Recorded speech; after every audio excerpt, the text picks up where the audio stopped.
나이가 어리거나 젊었을 때는 친구를 사귀기가 참 쉬웠습니다. 그런데 나이가 들어가면서 친구를 사귀기가 쉽지 않음을 깨닫습니다. 오히려 그 많았던 친구들이 줄어들어서 이제는 그 좋았던 친구들을 더 이상 만나지 않습니다.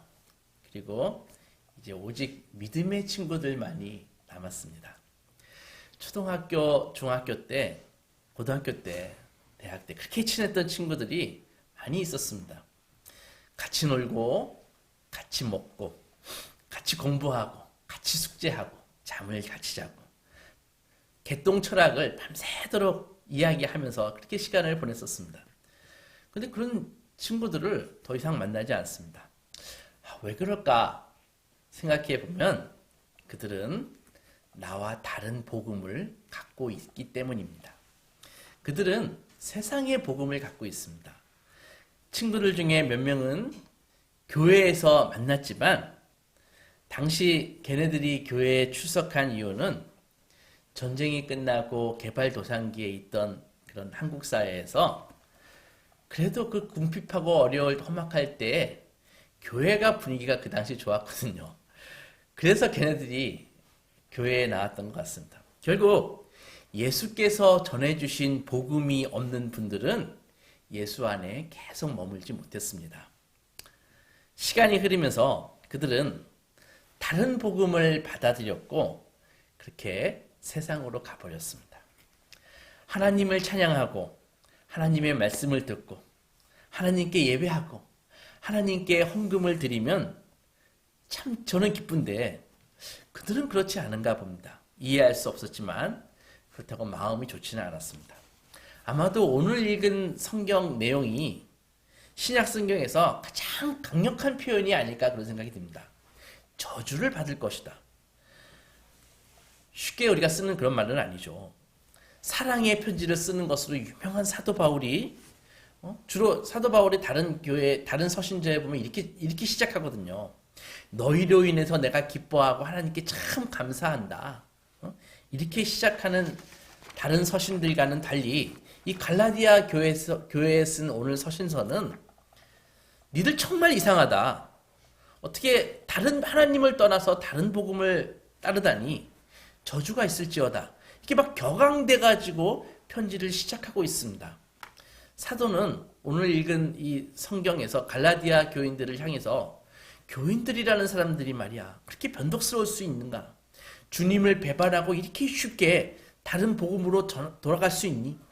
당신들이 지금 믿고 있는 것은 복음이 아니라 하나님에 대한 거짓말일 뿐이야.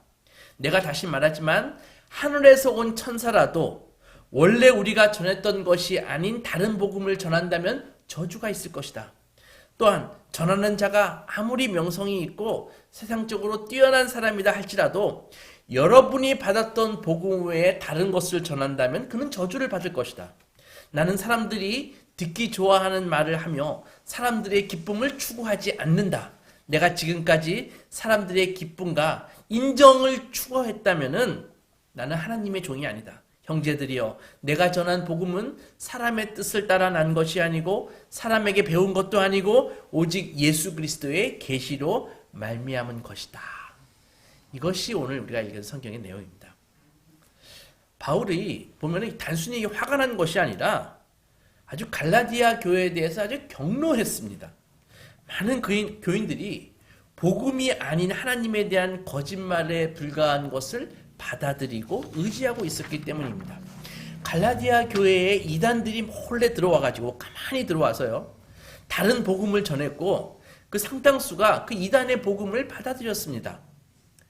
이단이라는 말 자체는 이 끝이 다르다 그런 말이거든요. 그러니까 처음은 비슷한데 끝이 다르다 그런 건데 원래 헬라어에서 선택하다라는 단어의 그런 어원을 갖고 있습니다. 그러니까는 이단이라는 것은 전체 진리에서 하나 혹은 일부만을 선택해서 자기들이 선호해서 선택한 진리를 유일한 진리인 양 만들어서 다른 사람들에게 가르치고 따르게 하는 것이 이단입니다. 천국에 다 들어가는 것이 아니라 14만 4천 명만 들어간다. 비유풀이를 잘 해야 성경의 비밀을 알 수 있고 구원받을 수 있다. 이게 주로 우리나라 이단들이 사용하는 그런 메시지 아닙니까? 언제나 이단들은 이 전체가 아니라 이 단편 일부만을 항상 선택합니다. 그래서 사람들로 하여금 그런 선택한 단면만 보게 하고 나머지를 무시하게 하는 것이죠. 여기에 이단의 큰 폐해가 있는 것입니다. 그렇게 성경의 전체가 아니라 단편만을 보게 되면 하나님을 온전히 예배할 수 없습니다. 하나님에 대해서 온전한 이해를 가질 수가 없습니다. 하나님이 만드신 그 모든 것과 그 은혜의 충만함을 결코 얻을 수가 없는 것이죠. 이단의 이 단편적인 선택은 처음에 들으면 단순하기 때문에 아주 매력적입니다. 이해하기 쉽습니다. 그렇지만 그렇기에 조금 시간이 지나면 빈곤합니다. 이단은 우리 삶을 막 축소시킴으로써 우리 삶의 문제를 해결하려고 하지만 신앙과 삶은 그렇게 단순한 게 아닙니다. 그런 식으로 문제가 해결되는 것이 아니죠. 이단은 이렇게 변질된 복음을 통해서 사람들을 미혹합니다. 그런데 이 시대는 이단은 그렇게 하지만 이 전반적인 우리가 접하는 이 시대는 이 시대의 복음을 가지고 사람들의 자유를 박탈하고 있다는 것이죠. 그것이 바로 세상의 복음입니다. 세상의 복음을 전하는 사람들은 이 시대의 대다수의 사람들입니다. 영향력이 있는 사람들입니다. 인플루언서들입니다.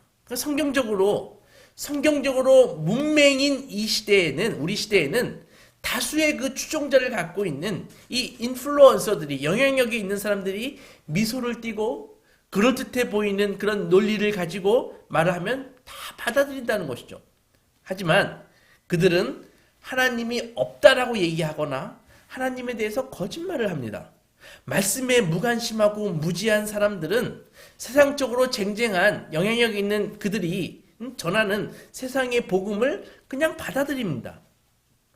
바울은 자기가 사랑하는 사람들이 하나님에 대해서 하는 그 거짓말을 듣고 있을 때 그것을 참을 수가 없었습니다.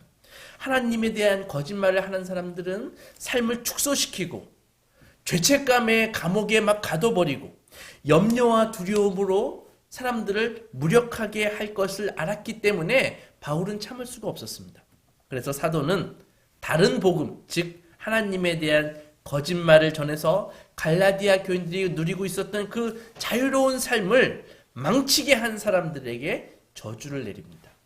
7, 8절 보겠습니다. 7절 보면은 다른 복음은 없나니 다만 어떤 사람들이 너희를 교란하여 그리스도의 복음을 변하게 하려 함이라. 그러나 우리나 혹은 하늘에서부터 온 천사라도 우리가 너에게 전한 복음 외에 다른 복음을 전하면 저주를 받을 것이다. 참 특이한 표현을 합니다. 지금 내가 바울이 여러분들에게 복음을 전했는데 내가 다른 날 다시 와가지고 내가 지금 전한 것과 다른 복음을 전하면은 나도 저주를 받을 것이다. 그런 말입니다. 대부분의 사람들이 인지하지 못할 수 있지만 사람에게 가장 큰 피해를 주는 것은 다른 복음, 즉 하나님에 대한 오해와 거짓을 전하는 행위입니다. 하나님에 대한 거짓말은 인생에 대한 거짓말이 될 것이고 그 거짓말을 들은 인생은 나약해지고 비겁해지고 두려워하는 그런 마음과 병적인 감정으로 쭉 살아가게 되는 것이죠. 그래서 한 사람이 다른 사람에게 할 수 있는 가장 사악한 행위는 하나님에 대해서 거짓말을 하는 것입니다. 하나님에 대해서 거짓말을 한다는 것이 무엇입니까? 그것은 하나님을 원래 하는 다른 모습으로 전하거나 그보다 못한 모습으로 제시하는 것입니다. 몇 가지 유형을 보면은 첫째, 세상이 하는 거짓말 중에 가장 큰 거짓말은 바로 하나님이 없다라고 얘기하는 것입니다. 하나님이 살아계신 하나님이 있는데 하나님이 없다라고 얘기하는 것입니다. 그렇게 되면 어떻게 합니까? 자연스럽게 네가 하나님이야, 네가 왕이야 라고 그렇게 돌아가거든요. 그러면 왕이 아닌데 신이 아닌데 자기가 왕인 사람은 그 이후로부터는 정말 불행한 삶을 살게 되는 것입니다. 왕이 아닌데 왕인 척하고 살아야 되잖아요. 중심이 아닌데 중심인 것처럼 살아야 될 거 아닙니까? 또 다른 유형이 무엇일까요? 하나님은 무서운 폭군이야. 그래서 죄를 지은 인간을 잡아다가 지옥불에 집어넣으시는 분이시지 라고 설명합니다. 그래서 사람들은 내가 지금 이렇게 어렵게 사는 것은 바로 하나님의 벌을 받는 거야. 죽으면 지옥이 나를 기다리고 있어. 라고 두려워 떨게 만드는 것이죠. 또 다른 것은 하나님은 세상 일에 관여하지 않아. 아주 무관심한 노쇠한 할아버지일 뿐이야. 그래서 하나님은 세상에 관여하시지 않아. 그러니까 네가 무슨 일을 해도 하나님은 상관할 힘이 없어. 그러니까는 너 하고 싶은 대로 해. 그런 생각입니다. 또 다른 생각은 하나님은 아주 효율적인 분이셔. 너 이 우주가 움직이는 거를 봐라. 응? 토성과 목성이 충돌하는 거 봤니? 달과 지구가 충돌하는 거 봤니? 응? 하나님은 이 아주 정확하시고 비효율적인 것을 참지 못하시는 분이야. 낭비를 없애고 그러니까 똑바로 해. 하나님이 다 지켜보고 계셔. 네가 비효율적이고 비생산적인 되는 순간 너는 잘리는 거야. 그런 생각입니다. 하나님을 화가 난 폭군으로 믿으면 어떻게 해요? 우리는 할 수 있는 한 방어적으로 그분을 피하려 할 것입니다. 안 만나는 것이 상책이야. 하나님을 노쇠한 할아버지 정도로 생각하면 어떻게 해요? 사람들이? 우리는 하나님의 말씀에 기울일 필요가 없는 것이죠. 마음대로 쾌락을 추구하며 살아가는 것입니다. 내가 이렇게 마음대로 행동해도 하나님은 그 노쇠한 할아버지는 나에게 아무런 영향력을 끼칠 수가 없어. 이런 생각을 하는 것입니다. 하나님을 효율성의 전문가로 그렇게 믿는다면 어떻게 돼요? 우리는 하나의 부품이 되는 것입니다. 그러니까 우리 자신에 대한 인간성과 존엄성을 상실하고 하나님의 사랑 같은 건 그런 건 없고 그냥 이 약육강식의 생태계 안에서 생존을 위해 싸우다 없어지는 허무한 존재로 시달리게 되는 것입니다. 하나님에 대해 거짓말을 하는 것이 사악한 일이 되는 이유는 하나님에 대해 잘못된 내용을 믿게 되면은 우리 자신에 대해서 잘못된 생각을 하게 되고 그러면 아주 초라하거나 악한 삶을 살게 됩니다. 인정하건 인정하지 않건 믿는 자건 믿지 않는 자건 간에 모든 인간은 하나님에 대한 자신의 태도가 자신의 삶을 결정한다고요. 하나님이 없다라고 하는 것도 하나님에 대한 태도의 한 가지인 것입니다. 그래서 복음은 사람을 살리지만 하나님에 대해 거짓말을 하는 것은 실제 삶을 왜곡시키고 삶의 모든 과정을 손상시키는 것입니다. 회심하기 전에 사울이죠. 사울을 아십니까? 바울은 한때요. 다른 복음, 즉 하나님에 대한 거짓말을 믿었습니다. 하나님은 율법에서 벗어난 자를 용서하시지 않아. 이게 바울이 믿었던 하나님에 대한 생각이었습니다. 우리가 알듯이 바울이 얼마나 명석합니까? 얼마나 열정의 사람입니까? 로마 시민으로 가문이 출중하지 않습니까? 당대 유대교 최고의 지성인 랍비 가말리엘의 수제자였습니다. 하지만 그의 이 뛰어난 재능은 교회를 박해하는 일에 사용되었습니다. 그가 믿었던 하나님에 대한 거짓말이 그의 재능과 시너지를 발휘해서 교회에 대해서 어마어마한 분노를 표출했습니다.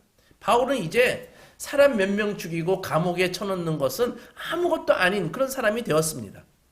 얼마나 열정적이면 다메섹, 시리아의 수도 아닙니까? 외국이에요. 외국까지 가가지고 교회를 박해했습니다. 그런 그의 폭주를 막을 분은 예수님밖에 없었습니다. 다메섹에 가가지고 이제 교회를 박살내고 그 신자들을 감옥에 쳐넣기 위해서 체포단을 꾸려가지고 무력 조직을 꾸려가지고 가는 그 길 중간에서 강력한 빛으로 오신 예수를 만나 순간 눈이 멀어가지고 땅에 쓰러져 버렸습니다. 사울아 사울아 네가 어찌하여 나를 박해하느냐. 주여 누구시옵니까? 나는 네가 박해하는 예수다. 이렇게 하나님의 아들 예수님을 만난 바울은 이제는 하나님에 대해서 제대로 된 바른 이해를 갖게 되었다고요. 이전에 바울은요, 하나님에 대해서 유대교가 가르쳐주는 것을 그대로 수용했다고요. 그래가지고 저 율법에서 벗어나는 인간들은 저것들은 처단해야 돼. 이게 하나님에 대한 이해였다고요. 그러나 이제 바울은 하나님과 인격적인 관계를 맺고 인격적인 관계를 갖게 되었습니다. 그래서 간접적인 그런 소문이 아니라 직접적인 믿음의 사람으로 변했습니다. 하나님은 그가 지금까지 유대교에서 들어왔던 그런 분이 아니었습니다. 그것들은 모두 거짓말이었습니다. 알고 보니 하나님은 반대하시고 벌을 주시는 분이 아니라 생육하고 번성하고 땅에 충만하라 라고 길을 열어주시는 분이셨습니다. 하나님은 막 화를 내시는 분이 아니라 긍휼히 여기시는 사랑의 하나님이셨습니다. 하나님은 죄인들을 선하게 만들어서 기쁘게 살도록 하시는 분이셨습니다. 하나님에 대한 이런 진리는 하나님의 아들 예수 그리스도를 통해서 바울에게 다가왔습니다. 예수님은 바울이 모든 것을 잘못 받아들였고 그가 따랐던 것은 다른 복음이었다는 것을 알려주셨습니다. 예수께서 바울에게 하나님은 우리 편에 계심을 확실히 보여주셨습니다. 죄는 우리에게 벌 주고 지옥 보내기 위해 하나님의 핑계가 아니라 죄라는 것은 하나님이 우리 삶으로 들어오셔서 우리를 자유롭게 해주시는 계기임을 깨닫게 해주셨습니다. 바울은 하나님에 대한 이 진리를 깨닫고 그 진리로 말미암은 새로운 삶을 경험하게 되었습니다. 복음으로 인한 참된 자유. 이것이 바울이 하나님에 대한 바른 이해를 갖고 얻게 된 삶이었습니다. 자유로운 삶. 참된 자유의 삶을 살게 된 바울은 이제 그가 몸담고 있었던 세상을 다시 한번 바라보았습니다. 여전히 하나님에 대한 거짓말을 믿고 있는 사람들, 세상이 전하는 형편없는 그 거짓 복음을 진리인 양 신봉하고 있는 사람들, 아직도 그러니까 이 자유의 삶을 살지 못하고 노예의 삶을 살고 있는 사람들. 그래서 바울은 그가 배우고 경험한 바를 다른 사람들에게 전하기 위한 쉽지 않는 여정을 시작하게 되었습니다. 바울은 하나님에 대한 잘못된 개념을 갖고 있으면 인생에 대한 잘못된 견해를 갖게 된다는 것을 알았기 때문입니다. 그래서 그는 참을 수가 없었습니다. 하나님에 대한 이 위대하고 포괄된 이 진리, 이 복음, 그것이 바로 복음입니다. 바울은 헬라어 유앙겔리온이라고 하는 이 복음이라는 말이 너무 좋아서 그의 서신서에 이 유앙겔리온, 복음이라는 말을 60번이나 사용했습니다. 참고로 복음서에는 한 10번, 5번 미만으로 사용되었던 이 복음이 바울의 서신서에는 계속 이 복음, 유앙겔리온, 이게 60번 이상 사용되었습니다. 바울은 이 단어를 구약의 이사야로부터 배웠습니다. 이사야의 시대가 어떤 시대인가요? 유다 왕국이 몰락할 때죠. 바벨론에 의해서 사람들이 포로가 돼가지고 막 끌려갈 때였습니다. 성전은 다 파괴되었고 사람들은 노예가 되어서 굴욕과 모욕을 당하고 있었습니다. 이런 상황에서 이사야는 설교를 했습니다. 그러면 우리 지금 살고 있는 시대는 어떤 시대입니까? 사람들은 세상의 복음을 여과 없이 받아들입니다. 그것은 전하는 사람들이 힘이 있는 사람들이기 때문입니다. 권력자들이기 때문입니다. 전문가들이기 때문입니다. 소위 인플루언서들이기 때문입니다. 신은 없어. 인간은 진화의 산물이야. 약육강식이 시대 아닌가. 결국 센 놈이 약한 놈을 잡아먹는 게 이 시대야.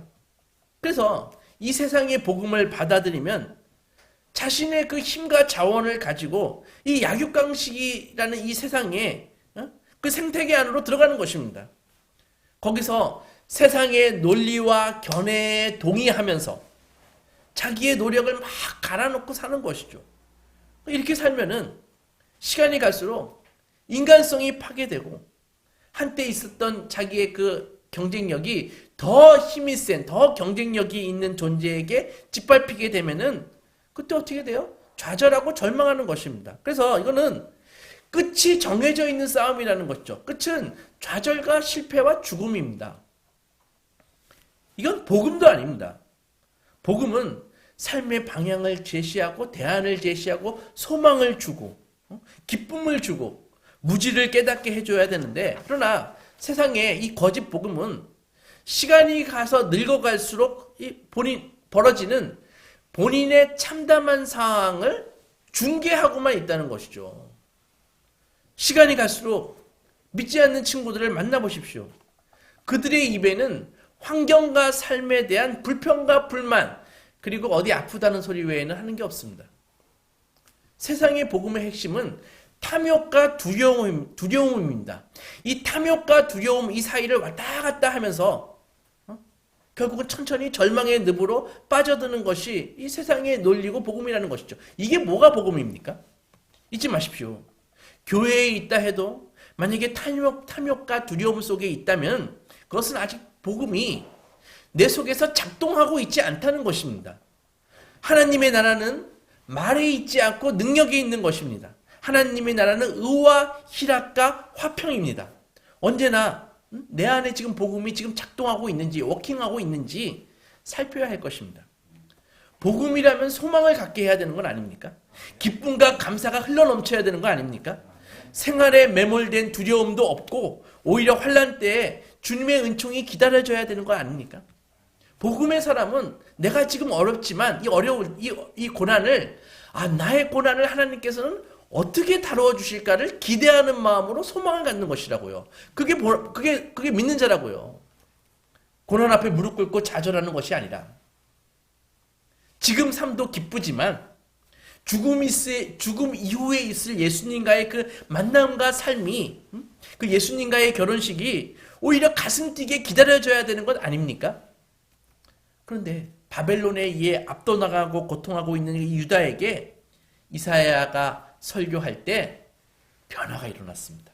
이사야 40장에 보면 1절에 너희의 하나님이 이르시되 너희는 위로하라 내 백성을 위로하라 너희는 예루살렘의 마음에 닿도록 말하며 그것에게 외치라 그 노력의 때가 끝났고 그 죄악이 사함을 받았느니라.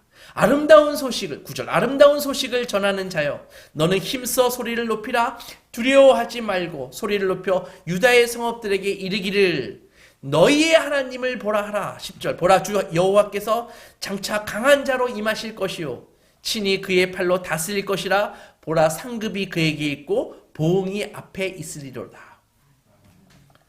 바울은 600년 전에 이사야가 전한 이 하나님에 대해 말하고자 하는 이 아름다운 소식이라는 이 설교가 떠올라서 아름다운 소식, 복음, 유앙겔리온이라는 단어를 사용하기 시작했습니다.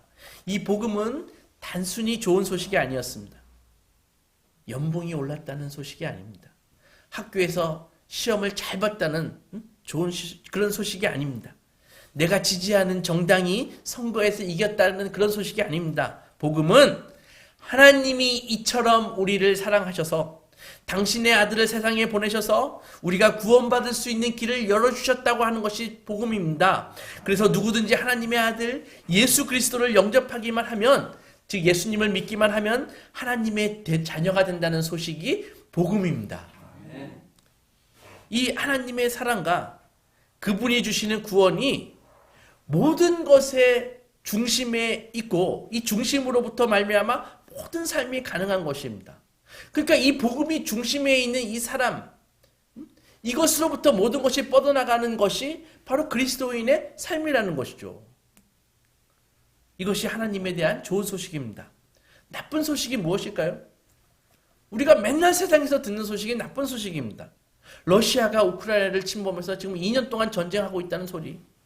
하마스가 침입해서 수백 명을 죽이고 300명 이상 인질로 붙잡아가고 이스라엘은 또 보복한다고 무자비한 보복을 계속하고 있다는 것이 나쁜 소식입니다.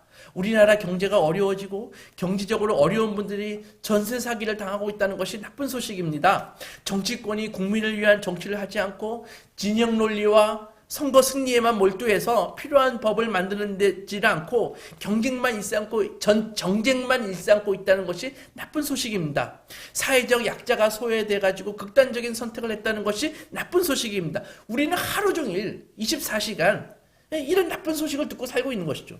그러나 가장 나쁜 소식이 무엇인지 아십니까? 그것은 바로 하나님은 없으며 있다고 해도 하시는 일이 없고 우리는 진화의 사이클에 우연히 방치된 그런 존재일 뿐이고 살기 위해서 이 삶의 경쟁에 능력껏 합류하라는 것이 가장 나쁜 소식입니다. 이런 메시지를 들으면 두려워 떨게 됩니다. 피곤한 삶을 살게 됩니다. 살기 위해 남보다 뛰어나야 된다고 하니 얼마나 어려운 일입니까? 특별히 저 같은 사람들에게. 그러나 이러한 세상의 복음은 창조주 하나님과 그분의 역사와 섭리에 대한 모독이자 거짓말입니다. 하나님이 창조하시고 하나님이 주관하시는데 그것에 대한 거짓말과 모독이라는 것이죠. 그러나 여러분, 사람들이 세상의 메시지를 따르는 이유는 바로 두려움 때문입니다. 그리고 그 두려움은 하나님과 거리가 멀면 멀수록 우리의 심령을, 우리의 목을 조여오는 것입니다. 갈라디아 교인들도 그랬습니다.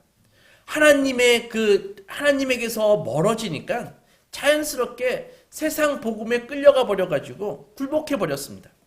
세상의 복음은 매일 들려지고 눈에 보이기 때문입니다. 눈에 보이기 때문입니다. 너 통장에 지금 현금이 얼마 있니? 너 가족을 부양할 능력은 있니? 너 취업이나 할 수 있니? 너 노후는 준비됐니? 너 나이가 몇 살이니? 이런 세상의 협박에 꼬리를 내리고 세상의 복음을 그냥 받아들이는 것이죠. 그러니까 세상의 복음의 특징은 막 두려움을 준다는 것입니다. 언제나.